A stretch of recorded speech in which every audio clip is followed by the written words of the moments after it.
Завершение 2015 года принесло долгожданную радость жителям 3 аварийных домов в городе Ленске. Накануне новогоднего праздника городская администрация преподнесла им, наверное, самый долгожданный подарок – новые квартиры в каменном доме. Сдача его в эксплуатацию стала очередным этапом реализации программы по переселению горожан из ветхого и аварийного жилфонда. Продолжит Олеся Васева.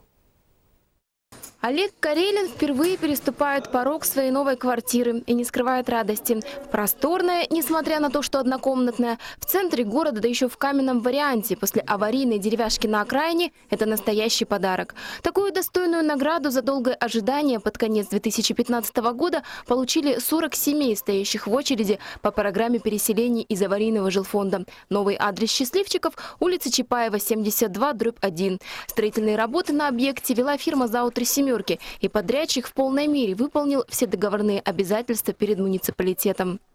Он обещал нам к Новому году дом сдать. Вот дом мы сегодня сдали. И я думаю, что мы сделали очень хороший подарок всем жителям аварийного жилфонда, которых переселили в этот 40-квартирный жилой дом. Ключи от новых квартир новоселы получили на торжественном мероприятии. Их каждому лично вручал сам глава города. Присутствие же на церемонии Деда Мороза хоть и добавляло новогоднего настроения и ощущения настоящего чуда, все же и не умалило заслуги городской администрации в реализации программы переселения. Александр Харунов, в свою очередь, благодарил руководство республики за понимание проблемы. Нигде, наверное, в мире нет такого, чтобы просто дарили, ломали старое и делали новое.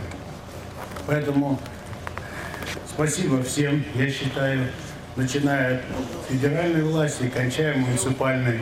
Дай Бог всем здоровья и спасибо нашим строителям, мужикам простым, работягам.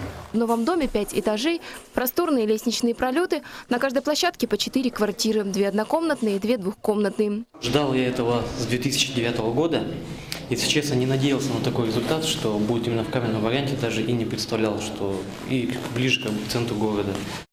Реализация программы по переселению из ветхого и аварийного жилфонда будет продолжена. В предновогодние дни ключи от квартир в новом доме в микрорайоне Теплый Стан получили еще 24 семьи. А в ближайшие 2 года в Ленске будет построено 226 новых квартир.